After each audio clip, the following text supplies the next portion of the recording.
함께 말씀 보겠습니다. 오늘 하나님 주신 말씀 잠언입니다. 잠언 3장 5절부터 8절의 말씀입니다.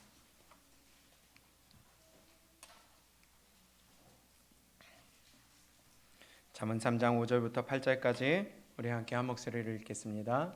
시작.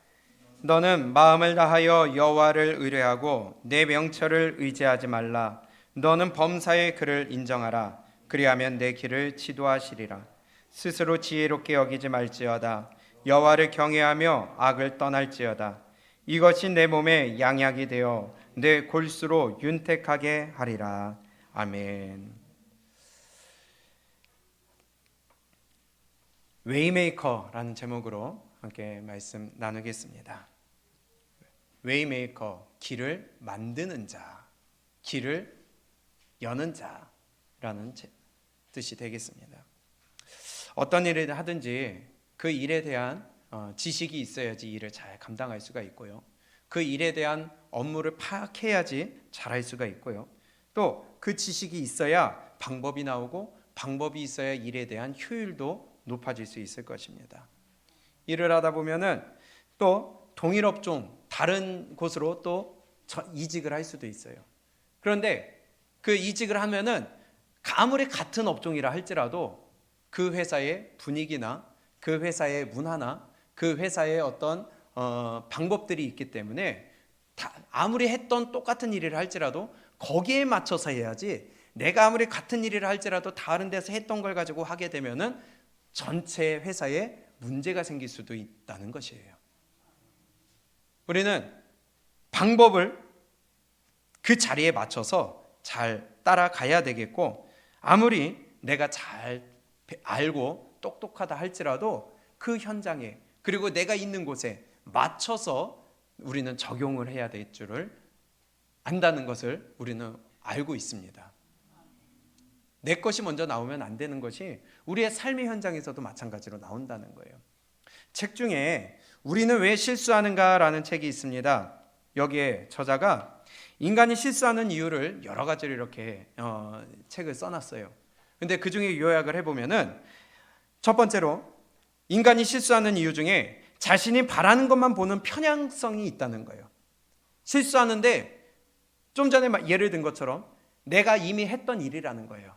그런데 그 편향성을 가지고 똑같이 적용하다 보니까 실수가 일어날 수가 있어요. 그런 것들 때문에 실수가 있을 수 있고요. 근거 없는 자신감, 근자감이라고 하죠. 근거 없는 자신감으로 충만한 자기 과신, 결국은 교만이죠. 이것 때문에 실수가 일어난다고 합니다.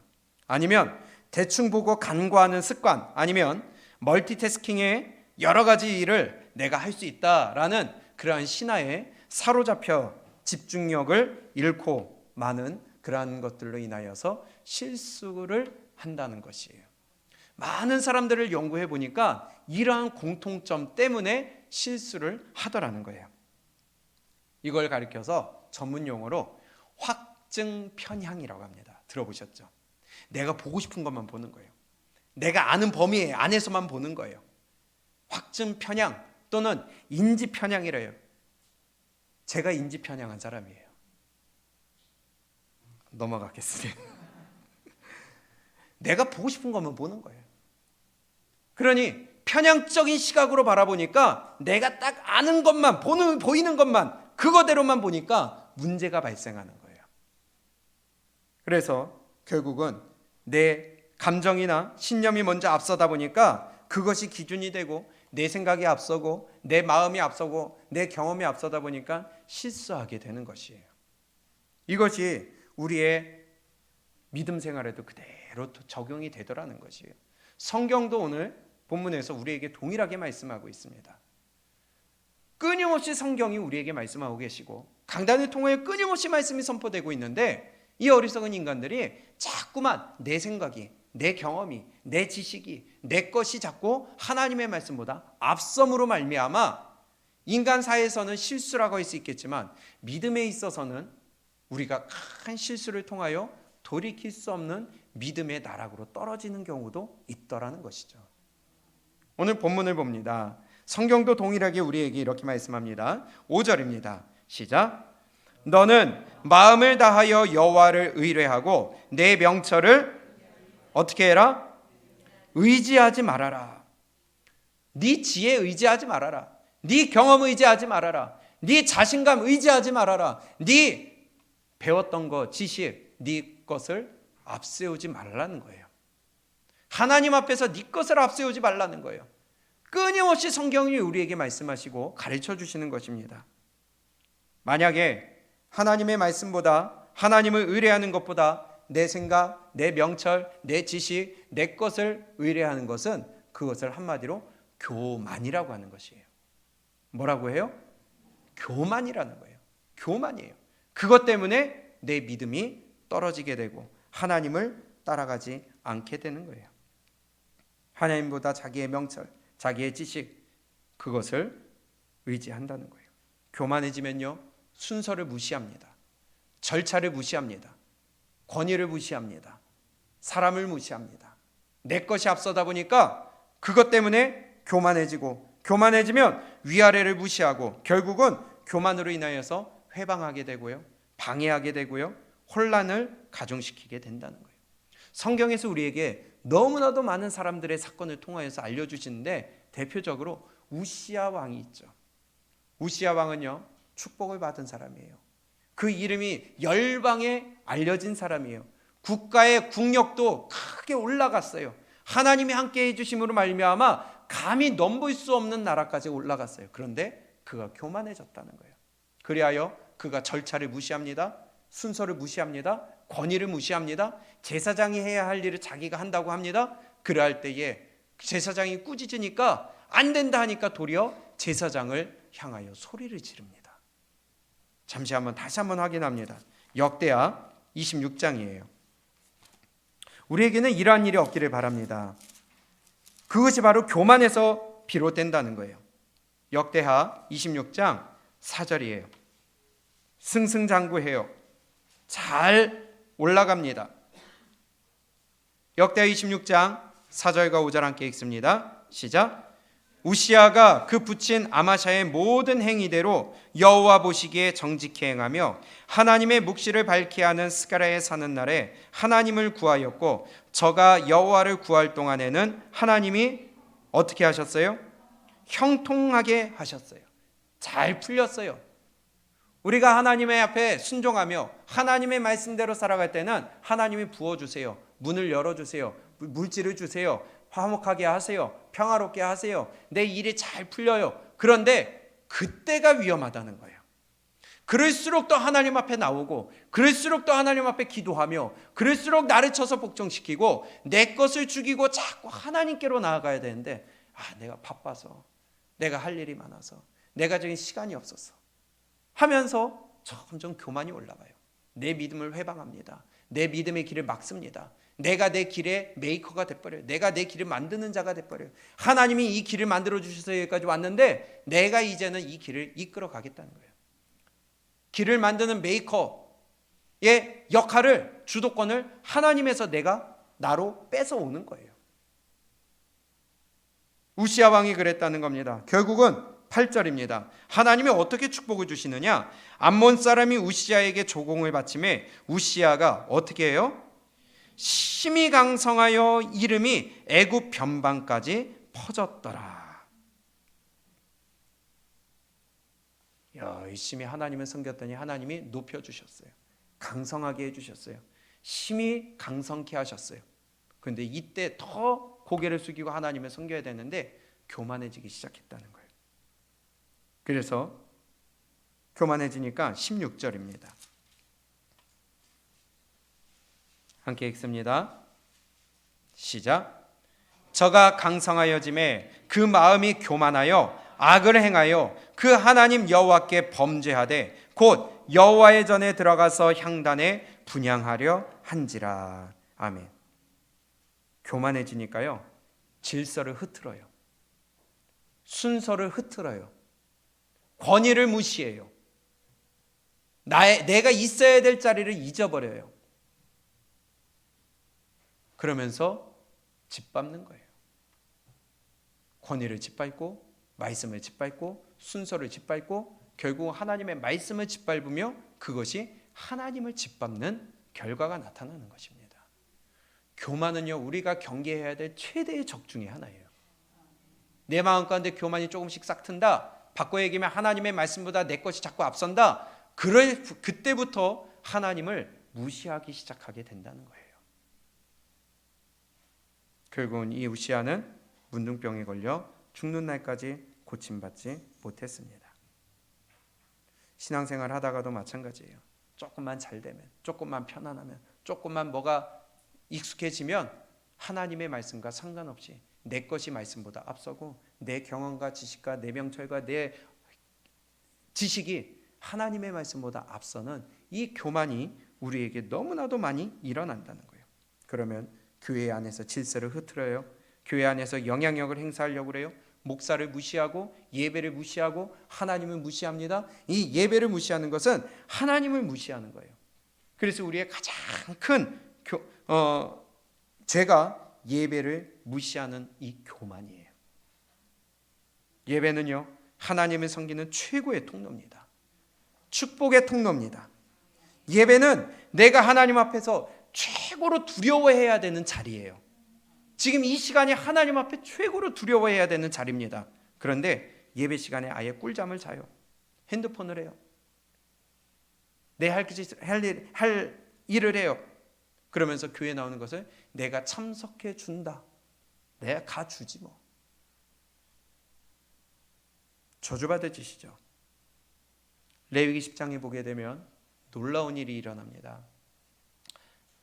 아론의 아들 나답과 아비후가 나옵니다. 제사를 드려요. 제사장으로 세워졌어요. 제사를 드려요. 그런데 하나님이 명하지 않은 불을 가지고 왔다가 그 불에 의해 살라져 타 죽어버렸어요. 제사장이 예배를 인도하는데 하나님이 명하지 않은 불을 가지고 왔어요. 아니 어차피 그 불인데 하나님이 이거 가져가라고 했다가 그 말 안 듣고 다른 거 자기가 지 손에 잡히는 거 가지고 왔다가 그 불에 의하여 살라 죽었다는 거예요. 목사가 예배를 인도하는데 내 편한 대로 하고 싶다가 이 자리에서 즉사당했다는 거예요. 이게 무슨 저주예요? 예배 드리다가 갑자기 무슨 일이 이런 끔찍한 일이 일어나요? 그런데 한 가지라는 거예요. 그가 하나님이 명하지 않은 불을 가지고 왔다가 그랬다는 겁니다. 예배는 하나님이 명하신 대로 드려야 되는 거예요. 하나님이 명하신 대로 하지 아니하면 죽음을 당할 수 있다는 거예요. 내 편한 대로 예배드려. 자고 싶으면 자, 핸드폰 하고 싶으면 해, 안 듣고 싶으면 안 들어, 내 눕고 싶으면 누워, 다리 꼬고 싶으면 꼬. 그러면서 하나님의 말씀을 판단하고 있어요. 에휴, 저게 시대에 맞나? 에휴, 참. 자기 마음대로 예배를 판단한다. 자기 마음대로 예배를 드린다는 거예요.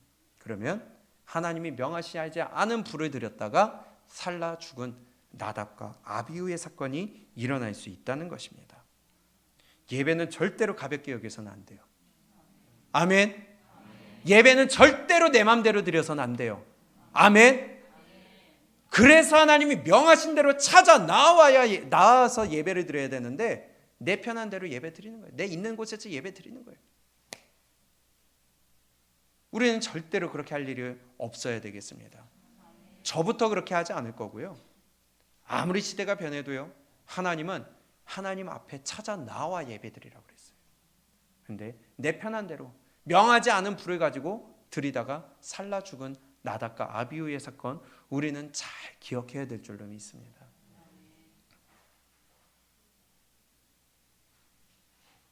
절대로 예배를 가볍게 여기면 안 돼요. 여호와를 의뢰하고 내 명철을 의지하지 말아라. 자기의 생각과 기준을 내려놓지 못하는 사람들이 너무 많아요. 하나님을 섬기면서도 확증 편향, 내가 보고 싶은 것만 보는 거예요. 내 마음대로만 하는 거예요. 내 편한 대로만 보는 거예요. 그러니 어찌 하나님이 축복을 주시겠어요? 어찌 믿음이 자랄 수가 있겠어요? 그로 인하여서 교만이 싹트게 되는 것이죠. 고린도전서 1장 25절에 보게 되면 하나님의 어리석은 것이 사람의 지혜로운 것보다 낫다고 그랬어요. 뭐가요? 하나님의 미련한 것이 사람의 지혜보다 낫다고 그랬어요. 하나님이 미련하지도 않지만 하나님의 가장 약한 것이 약한 것도 없지만 하나님의 가장 못한 것이 못하지도 않지만 그러나 사람이 아무리 뛰어나봐야 하나님을 뛰어넘을 수 없다는 거예요. 그러면 명한 대로 해야 되잖아요. 하나님이 인도하시는 대로 해야 되잖아요. 근데 다 내가 내 인생 사는 거예요. 내가 내 갈 길 가는 거예요. 내가 내 하고 싶은 대로 하는 거예요. 웨이메이커가 내가 되는 거예요. 하나님이 웨이메이커가 돼야 되는데 내가 웨이메이커가 돼버리는 거예요.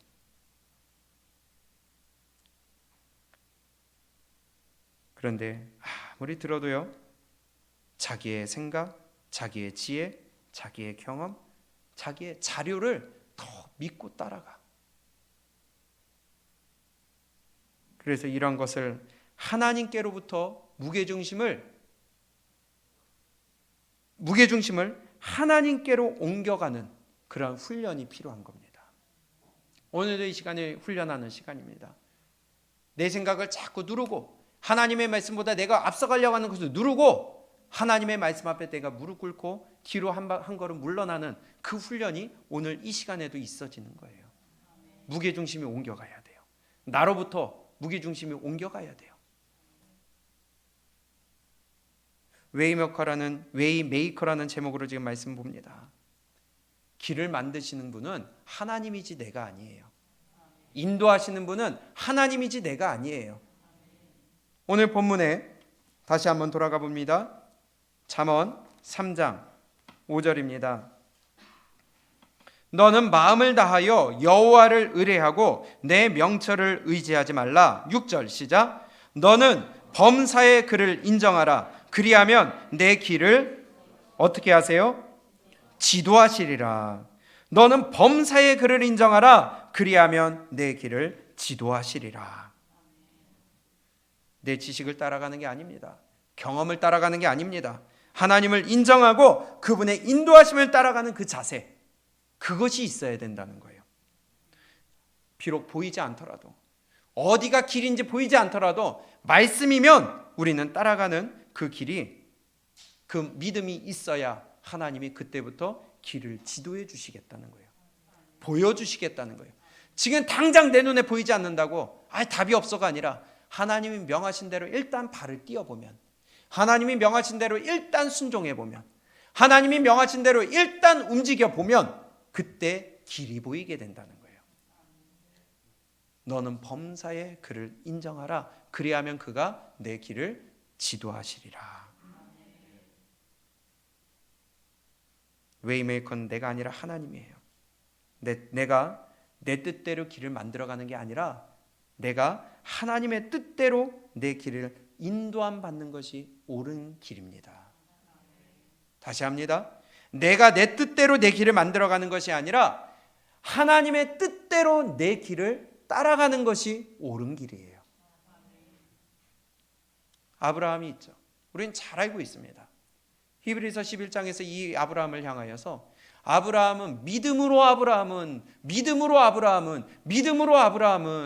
그 믿음이 어떤 믿음이냐? 부르심을 받았을 때에 순종하여 장래의 기업으로 받을 땅에 나갈새 갈 바를 알지 못하고 나갔으며. 갈 바를 알지 못하고 나갔어요. 근데 먼저 뭘 했어요? 순종했다는 거예요. 믿음으로 아브라함은 순종하여 갈 바를 알지 못하고 나아갔다. 안 보여도 그냥 순종하는 거예요. 안 보여도 그냥 가보는 거예요. 보이지 않아도 가라고 하니까 일단 발을 옮겨보는 거예요. 하나님이 하라고 하니까 입을 벌려보는 것이고, 하나님이 하라고 하니까 손을 들어보는 것이고, 하나님이 하라고 하니까 내가 먼저 발을 띄워보는 것이고, 그렇게 하면 하나님이 내 길을 지도하시리라. 그렇지만 범사에 그렇게 인정하고 하나님을 인정하고 그 길을 지도받는 자가 적다는 것이 현실이죠. 적어요. 순종하는 자가 적어요. 하나님의 지도를 따르는 자가 적어요. 그러면 뭘 해요?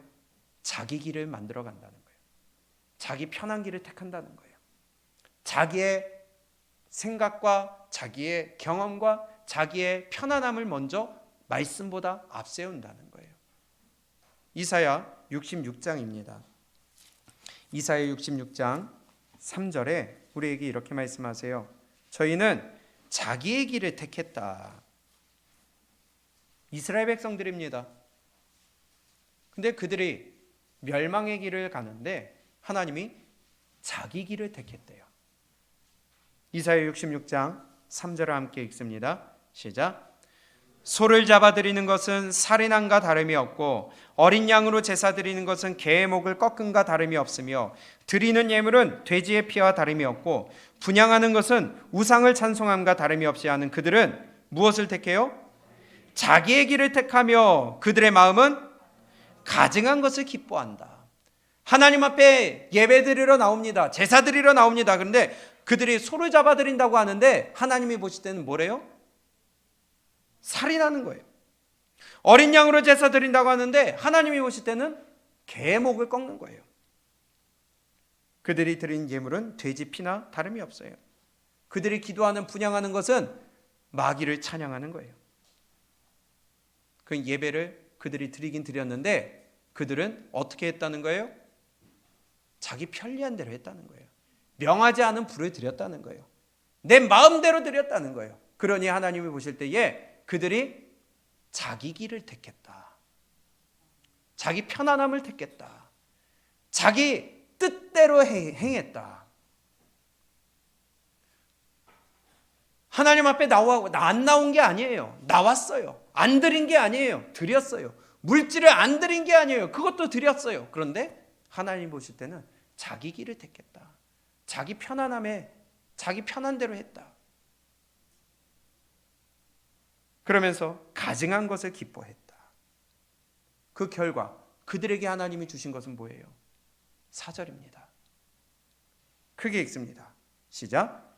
나도 유혹을 그들에게 택하여 주며 그 무서워하는 것을 그들에게 임하게 하리니 이는 내가 불러도 대답하는 자 없으며 내가 말하여도 그들이 청종하지 않고 오직 나의 목전에 악을 행하며 나의 기뻐하지 아니한 것을 택하였음이니라 하시니라. 아멘. 자기 길을 택하니까 하나님이 명한 길을 가지 않으니까 하나님이 좋아. 그러면 니들 길을 택했으니까 나도 너희에게 유혹을 주겠다. 니들이 무서워하는 것을 주겠다. 니들이 걱정하는 거 이루어지게 하겠다. 니들이 고민하는 거 내가 풀어주지 않겠다. 왜냐? 내가 불러도 대답하지 않기 때문에. 내가 말하여도 청종, 주의 깊게 듣지 않기 때문에. 내 목전에서 악을 행하기 때문에. 하나님이 빤히 보고 계시는데도 악을 행하는 거예요. 나의 기뻐하지 아니하는 것을 택하였기 때문이니라. 우리의 길을 여시고 시온의 대로를 여시는 분이 하나님 맞으세요? 내가 시온의 대로를 열어요? 내가 문제를 해결할 수 있어요? 내가 나에게 닥친 모든 문제들을 내가 완벽하게 해결할 수 있나요? 생사화복을 주관하신 분이 하나님이신데 묶인 것을 풀어주시고 막힌 것을 열어주신 분이 하나님이셔야 되는데 오히려 그것을 방해하는 역할을 내가 하고 있다는 거예요. 내 하나님이 풀어주기는커녕 다시 더 묶어버리면, 열어주시기는커녕 다시 다 막아버리면, 나를 해방시켜 주시기는커녕 도리어 내 걸음을 방해하고 회방하는 분이 하나님이시면, 내가 내 길을 택하니까, 내가 내 원하는 것을 택하니까 하나님은 나에게 그렇게 갚아주시겠다고 하는 겁니다. 아멘. 하나님이 웨이 메이커가 돼야 되는데 웨이 블라커. 농구하다 보면 슛 넣어야 되는데 먼저 와가지고 수비수가 공을 딱 쳐냅니다. 그걸 블로킹이라고 그래요. 막아냈다는 거예요. 골대 안으로 들어가야 되는데 막았다는 거예요. 내가 내 길을 가야 되는데 하나님이 막았다는 거예요. 내가 넘어가야 되는데 하나님이 내 앞에 걸림이 되셨다는 거예요. 거침이 되셨어요. 이사야서 8장을 볼까요? 동일한 말씀을 이렇게 하십니다. 이사야서 8장 13절입니다. 우리는 하나님이 우리의 피난처가 되시고 하나님이 우리의 구원의 뿌리요 하나님이 우리의 해결자가 되셔야 되겠습니다. 그런데 하나님 반대로 하시겠다는 거예요. 이사야 8장 13절 시작. 만군의 여호와 그를 너희가 거룩하다 하고 그로 너희의 두려워하며 놀랄 자를 삼으라. 그가 거룩한 피할 곳이 되시리라. 아멘. 이러한 축복이 여러분들의 있기를 축복합니다. 하나님이 우리의 피난처요 하나님이 우리의 위로자요 하나님이 우리의 구원의 뿌리 되셔야 돼요. 그런데 이스라엘 백성들에게 이스라엘의 두 집 북이스라엘과 남유다를 얘기하는 것인데 이렇게 얘기합니다. 14절 시작. 그가 거룩한 피할 곳이 되시리라. 그러나 이스라엘의 두 집에는 거치는 돌 걸리는 반석이 되실 것이며 예루살렘 거민에게는 함정 올무가 되시리니. 누가요? 여호와 하나님이 구원자가 되시고 피난처가 되시고 구원의 뿌리 되셔야 되는데 그분이 도리어 거치는 돌 걸리는 반석 함정 올무가 되신대요. 15절 시작. 많은 사람이 그로 인하여 거칠 것이며 넘어질 것이며 부러질 것이며 걸릴 것이며 잡힐 것이니라. 아멘. 혹시 내가 그러고 있지 않을까요? 하나님이 나의 문제 해결자가 되시고 나에게 묶인 것을 풀어주는 자가 되시고 나의 거치는 것을 치워주시는 자가 되셔야 되는데 내가 가는 곳마다 하나님이 거치는 자가 되셔. 하나님 때문에 내가 넘어지는 자가 돼요. 부러져요. 잡혀요.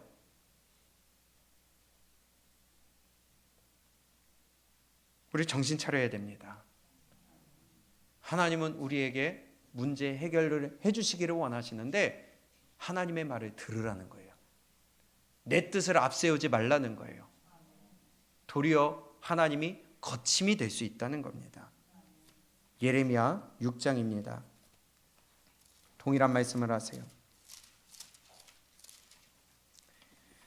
예레미야 6장 21절이에요.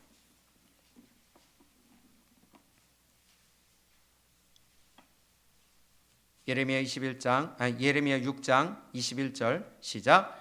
그러므로 나 여호와가 이같이 말하노라. 보라, 내가 이 백성 앞에 거침을 두리니 아비와 아들들이 한 가지로 거기 거치며 이웃과 그 친구가 함께 멸망하리라. 아멘. 하나님이 거침이 되신대요. 거치는 것을 두신대요. 그래서 아비와 아들이 똑같이 넘어져요. 이웃과 친구가 똑같이 멸망당해요. 그럼 왜? 뭐 때문에? 왜 때문에? 17절입니다. 시작. 내가 또 너희 위에 파수꾼을 세웠으니 나팔 소리를 들으라 하나 그들의 대답이 우리는 듣지 않겠노라 하였도다. 그러므로 너희 열방아 들으라. 회중아 그들의 당할 일을 알라. 땅이여 들으라. 내가 이 백성에게 재앙을 내리리니 이것이 그들의 생각의 결과라. 그들이 내 말을 듣지 아니하며 내 법을 버렸음이니라. 21절. 그러므로 나 여호와가 이같이 말하노라. 보라, 내가 이 백성 앞에 거침을 두리니 아비와 아들들이 한 가지로 거기 거치며 이웃과 그 친구가 함께 멸망하리라. 아멘. 생각의 결과예요. 내가 어떻게 생각하느냐에 따라 그 결과가 달라진다는 거예요. 말씀에 맞춰서 내 생각을 맞춰가느냐 아니면 세상에 맞춰서 내 생각을 맞춰가느냐, 거기에 따라 하나님이 걸림이 될 수도 있고 하나님이 풀림이 될 수도 있고. 걸림이 되시겠습니까? 풀림이 되시겠습니까? 묶임이 되시겠습니까? 풀림이 되시겠습니까?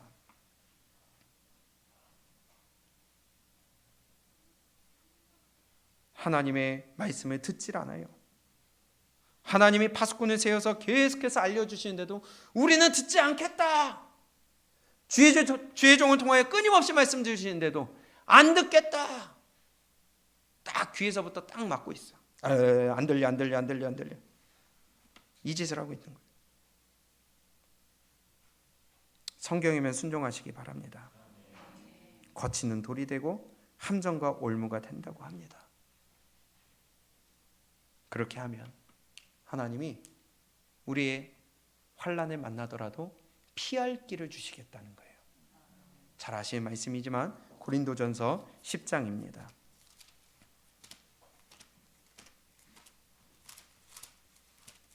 고린도전서 10장 13절.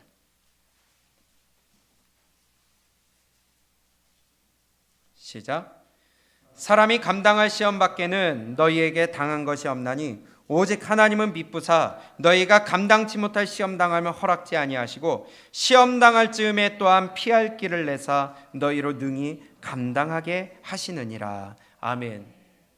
하나님의 말씀 들으면 피할 길을 내 주시는 거예요. 시험을 당하지 않게 하시는 게 아니라 시험을 당하더라도 거기서 피할 길을 내시는 분이 여호와 하나님이시라는 거예요. 다시 오늘 본문으로 돌아가 봅니다. 잠언 3장 5절입니다. 너는 마음을 다하여 여호와를 의뢰하라. 내 명철을 의지하지 말라. 너는 범사의 그를 인정하라. 그리하면 내 길을 지도하시리라. 하며 7절에 스스로 지혜롭게 여기지 말지어다. 여호와를 경외하며 악을 떠날지어다.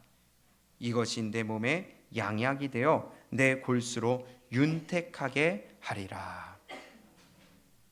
내 스스로 지혜롭게 여기지 말라. 경외하며 악을 떠나라. 예레미야 2장 19절에 여호와를 경외하지 않는 것이 악이요 고통인 줄 알라.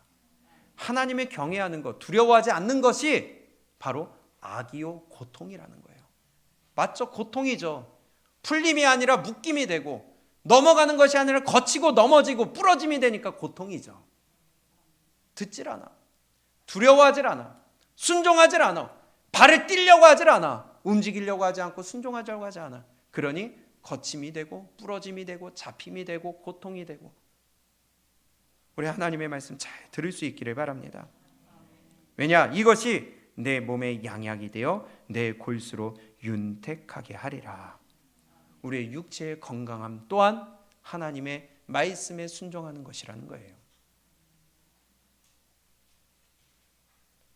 하나님이 우리 몸에 거치는 것을 주시면 어떻게 될까요? 우리의 건강에 거침을 주시면 어떻게 될까요? 내려가는 혈관 하나 막혀도 아무 짓 하지 못하는 연약한 인간인데 하나님이 잠깐 내 목줄 한 5분만 잡고 있으면 숨 못 쉬어서 죽는 인간이 두려워할 줄을 몰라요. 하나님의 말씀 순종할 줄을 몰라. 하나님이 잠깐 내 장기 하나 아프게 하시면은 떼굴떼굴 굴러를 어리석은 인간이 아무것도 두려워할 줄을 몰라.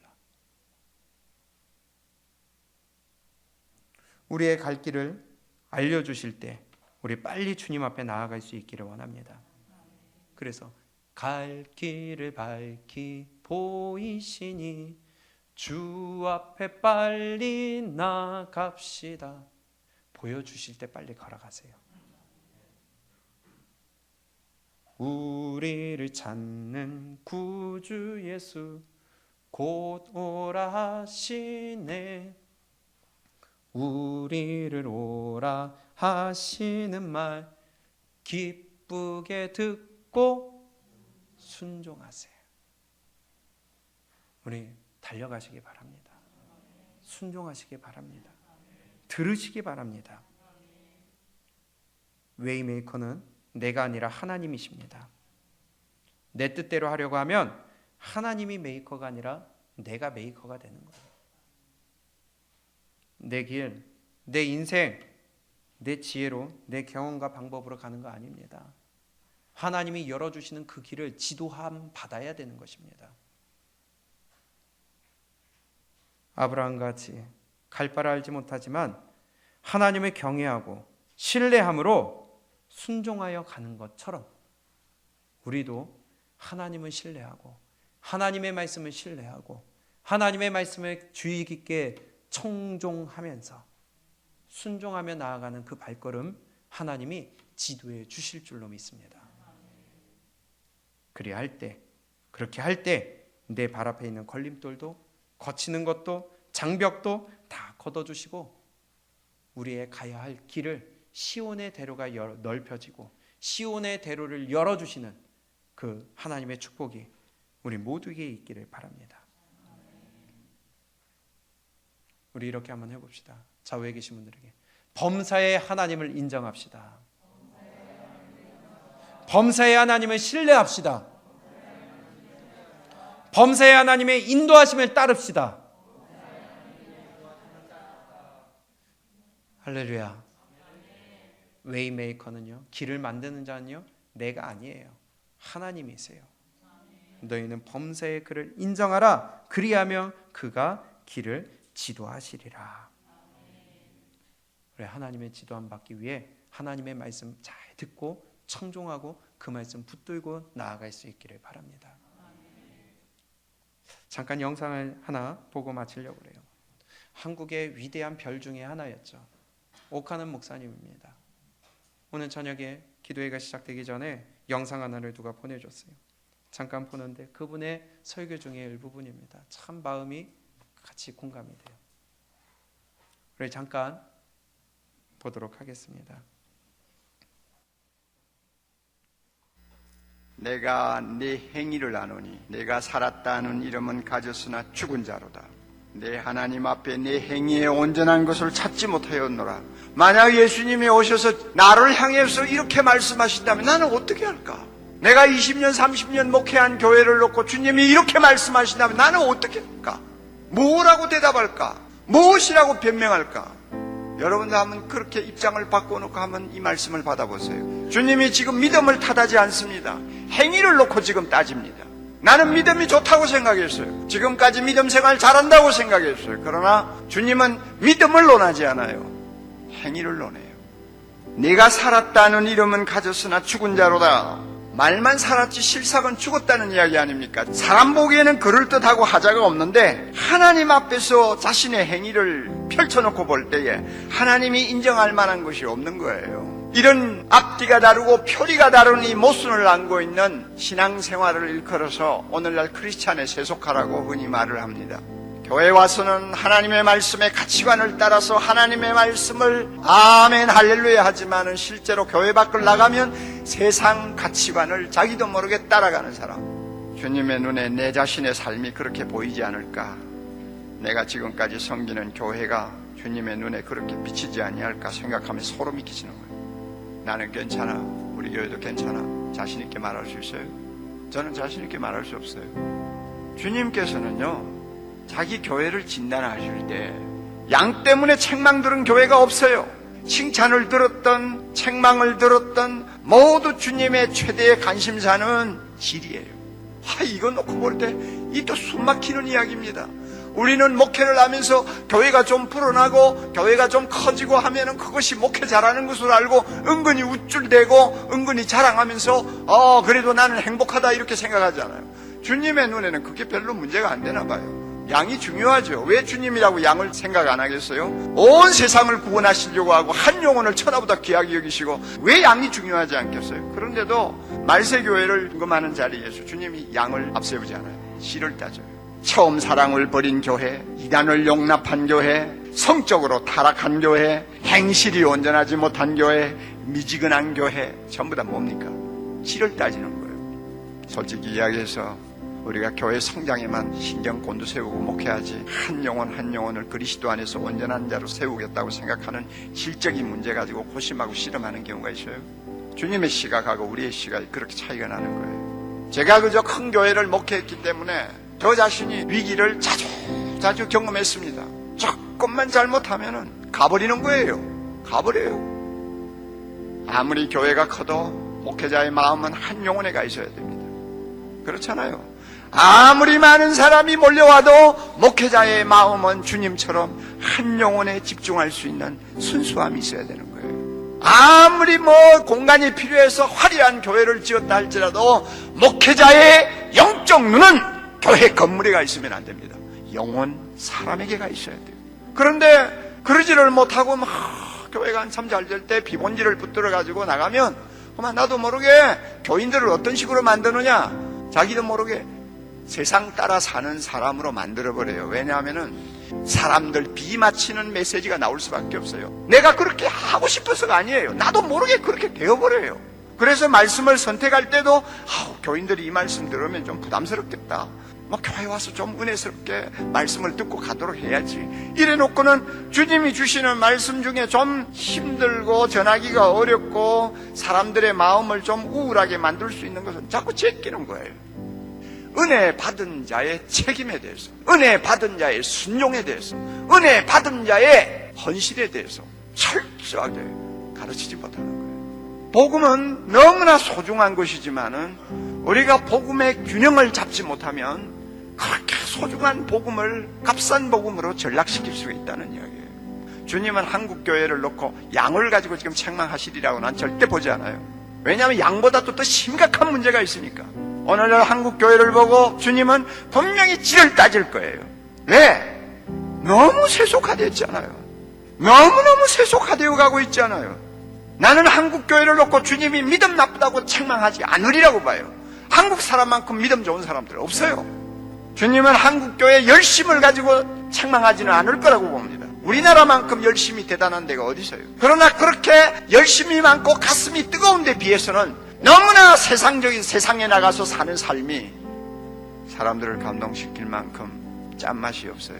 가슴이 뜨거운데 교회 밖을 나가면 삶이 따라가지를 못해. 너무 이상해요. 목사도 그렇고 장로도 그렇고 다 그래요. 가만히 보세요. 안 보세요? 제가 너무 지나치나요? 예수전도단 총재되는 로렌 커닝햄 목사님이 예언을 했다는 내용을 여러분이 아마 인터넷에서 받았을지 몰라요. 로렌 커닝햄, 그분의 책을 읽으면 막 가슴이 팍팍하고 막 칼로 찌르는 것 같이 느껴지잖아요. 그분이 얼마 전에 한국을 다녀갔어요. 다녀가가지고 호주 시드니에 가가지고 조그마한 기도회를 하는 기도 모임에서 자기 속에 있는 이야기를 했어요. 한국교회 지도자들, 한국교회 성도들 너무 돈을 사랑한다. 너무 돈 사랑하고 너무 음란하다. 그런데 그 사람이 하나 못 본 거 있어요. 한국교회 너무 거짓말 잘해요. 거짓말을 그냥 눈 하나 깜짝 안 하고 해요. 오늘날 우리의 도덕성이 얼마나 마비되었는지 압니까, 여러분? 네? 돈 앞에는 맥을 못 쳐요, 맥을 못 쳐. 우리는 절대 평신도 나무라면 안 됩니다. 평신도는 목회자가 만들기에 달렸어요. 저는 목회하면서 이걸 알았어요. 평신도에게는 죄가 없다는 걸 알았어요. 그러니까 4대 교회를 놓고도 물론 그 교회 전체를 염두에 두고 하시는 말씀이지만은 주님이 특별히 주목한 것은 그 교회 사자입니다. 그 교회 사자예요. 4대 교회를 책임진 사자에게 주님이 지금 말씀하시는 거예요. 그 사자가 바로 되면 평신도는 바로 됩니다. 그 사자가 잘못되면 평신도가 잘못되는 거예요. 한국교회 모든 책임은 교역자가 져야 돼요. 교역자가 돈 사랑하지 않는데 교인들이 돈 사랑하려고 하겠어요? 교역자가 음란하지 않는데 교인들이 간음죄를 범하겠어요? 교역자가 거짓말을 하지 않기 위해서 벌벌 떠는데 교인들이 거짓말을 함부로 하겠어요? 오늘날 한국교회 총체적인 위기는 교역자가 책임져야 돼요. 입만 살았죠. 실상은 주님 눈앞에 죽은 자와 같아요. 오늘 이 시간 주님께서 우리를 찾아오셔서 저와 여러분을 향해서 말씀을 하신다면 뭐라고 하실까? 4대 교회를 향해서 하신 말씀 그대로 하시지 않을까? 만약에 그대로 하신다면 나는 어떻게 하면 좋을까? 우리에게 이와 같은 두려움이 있어야 돼요. 장난이 아니에요. 장난이 아니에요. 회개하라고 외치는 설교는 인기가 없어요. 속으로는 그래요. 내가 이래도 예수 믿기 때문에 구원받는다. 뭘 그렇게 야단이냐. 이런 식으로 자기 스스로 해석을 하고 제 좋은 대로 그냥 사는 거예요. 주님이 말씀합니다. 회개하라고요. 진정한 회개를 하는 사람은 선한 싸움을 싸웁니다. 더 이상 옛날로 돌아가지 않기 위해서, 잘못된 것을 반복하지 않기 위해서 선한 싸움을 싸웁니다. 싸워서 이깁니다. 주님이 이기는 자가 나중에 산다고 그러죠. 오늘날 한국교회 상황이 그래요. 우리는 회개하고 싶습니다. 우리는 회개할 일을 원합니다. 그러나 우리가 회개할 힘이 없어요. 손이 풀렸어요. 어떻게 할 도리가 없어요. 오늘 우리에게 성령의 역사가 필요합니다. 우리 힘으로 할 수가 없어요. 저 목사지만은 못해요. 회개할 힘이 없어요. 어떻게 할 도리가 없어요. 어떻게 할 도리가 없어요. 회개를 하고 싶지만 눈물도 안 나와요. 죄를 범했지만 그 죄가 얼마나 무서운가에 대한 감각도 없어요. 이제는 주님은 회개하라고 하시는데, 주님은 싸워서 이기라고 하시는데 나는 안 돼요. 이것이 오늘날 우리 모두의 형편이요, 한국교회의 형편입니다. 제가 깨달은 것도 하나 있습니다. 주님은 사대교회에 몇 사람을 놓고 기대를 거신다는 것입니다. 사대교회는 자기 옷을 더럽히지 아니한 몇 사람이 있었어요. 주님은 이 사람들을 주목하셨어요. 옷을 더럽히지 않았다는 말은 범죄에서 자기를 지킨 사람들, 이 사람들입니다. 사대교회에 이런 몇 사람이 있었어요. 이게 사대교회의 항체였어요. 사대교회의 자존심이었어요. 희망이었어요. 여러분, 이 몇 사람이 나중에 사대교회가 회개하고 선한 싸움을 싸워 이기는 일에 주역이 되었다는 것은 너무나 당연하잖아요. 이사야 선지자가 환상 가운데 본 신약시대의 특징은 무엇입니까? 가장 약한 자 몇 사람이요, 가장 작은 자 몇 사람이요, 나중에는 천을 이루고 강국을 이루는 놀라운 기적의 현장이 바로 신약교회라고 이야기했습니다. 하나님이 주목하는 몇 사람이죠. 주님의 손에 다듬어진 그 몇 사람이 주님에게는 소망이요, 희망이요, 주님에게는 가장 좋은 방법이요, 주님에게는 모든 것을 걸만한 가치가 있는 존재들이었습니다. 하나님이 여러분에게 이런 말씀을 듣게 하시는 데는 주님이 기대하시는 몇 사람 속에 여러분이 들어있기 때문이라고 저는 믿습니다. 여러분, 한국교회 목사 5만 명, 6만 명이 다 회개하고 다 이기고 다 선한 싸움에 승리하면 얼마나 좋겠습니까마는 하나님의 나라의 역사는 꼭 그렇지를 않습니다. 하나님은 몇 사람, 옷을 더럽히지 아니한 몇 사람을 주목합니다. 주님의 영광을 위해서 자기를 거룩하게 구별하고 주여 나를 사용하시옵소서 하고 자기를 하나님의 제단에 올려놓는 자를 몇 사람을 주님이 주목하십니다. 그런 사람을 찾습니다. 여러분, 그 몇 사람이 되기를 원치 않습니까? 여러분이 만약에 그 몇 사람이 될 수만 있다면, 그 몇 사람의 소명을 여러분이 감당할 수 있다면, 주님께서 사대교회를 놓고 희망을 가지신 것처럼 오늘날 한국교회를 주님은 포기하지 아니하실 것이고 한국교회에 대해서 반드시 기대와 소망을 가지실 것이라고 믿습니다.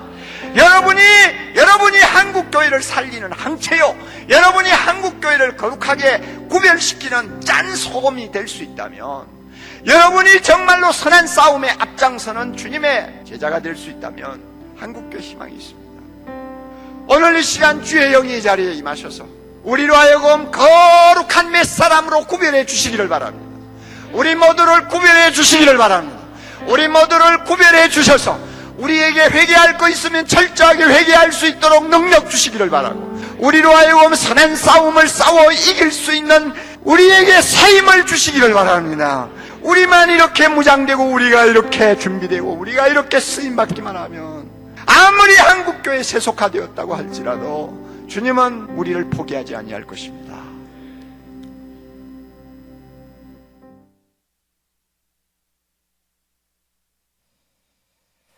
아멘.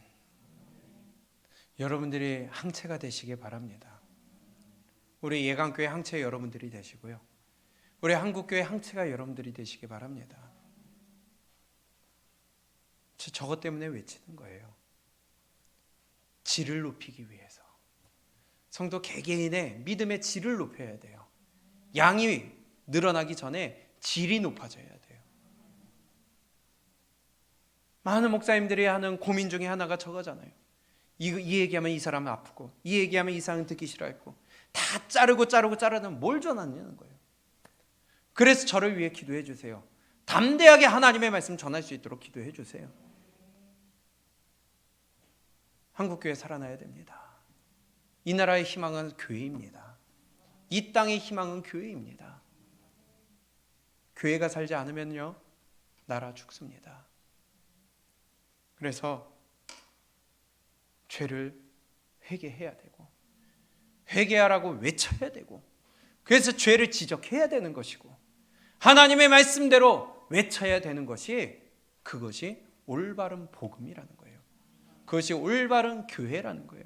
올바른 목사라는 거예요. 올바른 성도라는 거예요.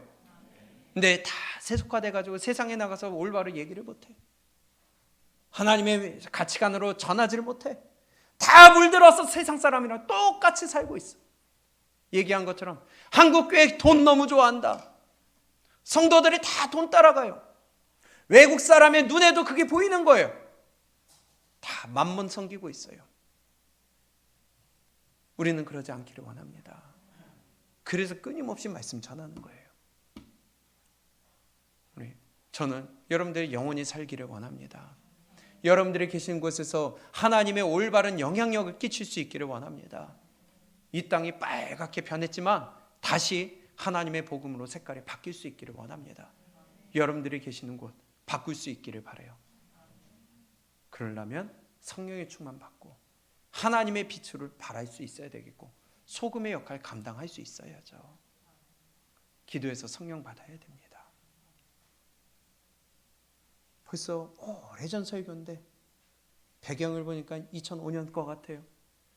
벌써 시간이 지나도 시대는 악해졌지 교회가 그의 역할을 아직도 못하고 있어요. 그러나 우리 이제 다시 이 나라 살릴 수 있기를 원합니다. 하나님이 찾으시는 한 사람의 의인 여러분들이 되시기를 바랍니다. 오늘 이 시간 기도할 때 하나님, 내가 하나님의 찾으시는 그 한 사람의 의인이 되게 하여 주시옵소서. 하나님, 내 믿음의 질을 높이게 하여 주시옵소서. 하나님, 우리 목사님 옳은 말씀 바르게 전할 수 있도록 지켜주시옵소서. 하나님, 나도 내가 있는 곳에서 하나님의 말씀으로 올바로 소리낼 수 있도록 도와주시옵소서 하며 기도하시고, 하나님, 우리 대한민국 살려주시고 절대로 공산화되지 않도록 도와주시옵소서. 그리하여 이 땅이 다시 회복되어지고 이 좌파의 세력들 하나님 끊어주시옵시고 이 좌파의 사상이 이 한국 땅에서 다 뿌리 뽑혀지게 하여 주시옵소서 하며 한국을 위해 함께 기도하시기를 원합니다. 오늘 말씀을 기억하며 하나님, 웨이메이커가 내가 아니라 하나님이 되게 하여 주시옵시고 내 인생의 주도권이 내가 아니라 하나님의 말씀이 되게 하여 주시옵소서 하며 우리 함께 이 시간에 잠시 기도하시겠습니다.